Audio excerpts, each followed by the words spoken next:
আমরা নবম wedge board পাইনি, শুধুমাত্র এখানে অনেক মালিক বসা আছে। মালিকদের নানা ধরনের পদক্ষেপের কারণে মামলা করে আটকে দিয়েছে নবম ওয়েজ বোর্ড, অথচ যেটি আপনি দিয়েছিলেন। আমরা অষ্টম ওয়েজ বোর্ড আপনি দিয়েছিলেন মাননীয় প্রধানমন্ত্রী, আমরা অষ্টম ওয়েজ বোর্ড দিয়েছে এবং প্রায় 250 থেকে 300 পত্রিকা ডিক্লেয়ার করেছে তারা অষ্টম ওয়েজ বোর্ড বাস্তবায়ন করেছে, কিন্তু অধিকাংশ পত্রিকা কোনো ওয়েজ বোর্ড বাস্তবায়ন করেনি। এটা কি দুর্নীতির পর্যায়ে পড়ে কিনা মালিকদের এবং যারা মালিকের সহযোগী আছেন তাদের দুর্নীতির পর্যায়ে পড়ে কিনা? আরেকটি বিষয় হলো যে আমার এই যে এখানে এত টেলিভিশন চ্যানেল ছাপা, এদের কোনো বেতন কাঠামোই নাই। দিনের পর দিন মালিকেরা এগুলো নিয়ে নানা ধরনের অর্থ তো তারা পাচ্ছে, কিন্তু কোনো ধরনের বেতন কাঠামো আমার এই বন্ধুরা নাই এখানে যারা আছেন, তারা তিনি রিপোর্টার হন বা তিনি হন। আমি সবশেষে মূল প্রশ্ন সেটি হলো দশম ওয়েজ বোর্ড আমরা কবে নাগাদ পেতে পারি, এবং আমরা এই দশম ওয়েজ বোর্ডে আমাদের টেলিভিশন চ্যানেলস ঢুকবে কিনা, এবং যে মালিকেরা যারা টেলিভিশন এবং পত্রিকার মালিক হয়ে সব ধরনের সুযোগ সুবিধা নিচ্ছে, আপনার দৃষ্টি আকর্ষণ করছে, আপনাকে প্রশ্ন করার সুযোগ পাচ্ছে, আপনার সঙ্গে সফর সঙ্গে হওয়ার সুযোগ পাচ্ছে, তাদের ব্যাপারে আপনি কোনো ব্যবস্থা নেবেন কিনা? ধন্যবাদ মাননীয় প্রধানমন্ত্রী, আপনাকে খুব সুন্দর লাগছে আপা, আপনাকে এবং আপনার সুস্থতা এবং দীর্ঘায়ু কামনা করে। অনেক সুন্দর লাগছে আপা আপনাকে। চীন থেকে আসছি তো, লাল চীন, তাই চীন থেকে আসলাম, লাল চীন সেই না।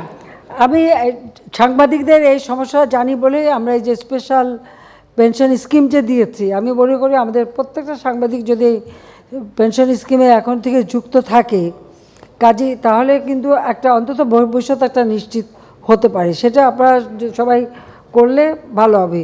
বরং মালিকদের উপরে একটা চাপ দেওয়া যায় যে পেনশন স্কিমে তারা যারা যুক্ত হবে তাদের অন্তত যে এটা দিতে হবে তার কিছুটা হয়তো মালিকরাও 50% মালিকরাও দিয়ে দিতে পারে।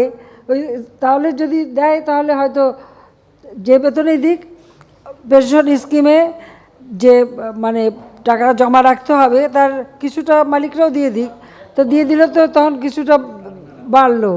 আর কি করবো, লাইসেন্স দিচ্ছি দেখে তো এত চাকরি হচ্ছে, না হলে হতো না তো। মাননীয় প্রধান, না লাইসেন্স দিচ্ছি বলেই তো চাকরিটা হচ্ছে। মালিকরা কিন্তু প্রভিডেন্ট ফান্ডের টাকাই দেয় না, ওখানে আইন আছে ওয়েজ বোর্ডে যে যতটুকু শ্রমিকের কাছ থেকে কেটে নেওয়া হবে সমপরিমাণ ওয়েজ বোর্ডে আছে, সমপরিমাণ মালিককে দিতে হবে।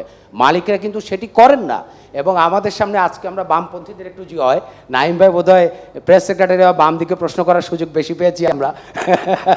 যাই হোক মাননীয় প্রধানমন্ত্রী, আপনি চাইলে যদি একটু আইন করে দেন, মাননীয় তথ্য ও সম্প্রচার মন্ত্রী সেখানে যথেষ্ট ভূমিকা থাকবে আমি জানি, এবং তিনি যথেষ্ট আন্তরিক। ঠিক আছে, এটা নিয়ে আমরা আলোচনা করবো ওয়েজ বোর্ডের ব্যাপারে। আর তবে এখানে তো আবার একটা নবাব হয়ে আছে, সেখানে তো নবগিরি দেখানো হয়, তো আমরা কী করবো, কোথায় যাবো? যা তারপরে বলবো তা বেসরকারি খাত উন্মুক্ত করেছি বলেই তো কাজ, যেটুকু কাজের সুযোগ। আর আমি তো বললাম যে আমি সারা বাংলাদেশের মানুষের এই সার্বজনীন পেনশন স্কিম, আমি আবারও বলবো যেটা নিজের ভবিষ্যৎটা রক্ষা করার জন্য এটা করা উচিত। আর একটা কথা আমি বলি, পেনশন স্কিম সব কটার ব্যাপারেই প্রযোজ্য, যেটা শুধু একজনই না। যেমন পেনশন যে চাকরি করে সে পেনশন পায়, কিন্তু পেনশন স্কিমে কিন্তু পরিবারের সবাই যুক্ত হতে পারে। বিভিন্ন ধাপ আছে, সেই ধাপে পরিবার সকলেই কিন্তু যুক্ত হতে পারে। কাজে সেটা যুক্ত হলে পরে তো ভালো একটা নিজের পরবর্তীকালে আয়ের একটা সুযোগ সৃষ্টি হবে। সে বিষয়টা খেয়াল রেখে সবাই করলে পর অন্তত কিছুটা তো নিজের নিশ্চয়তা থাকবে ভবিষ্যতের।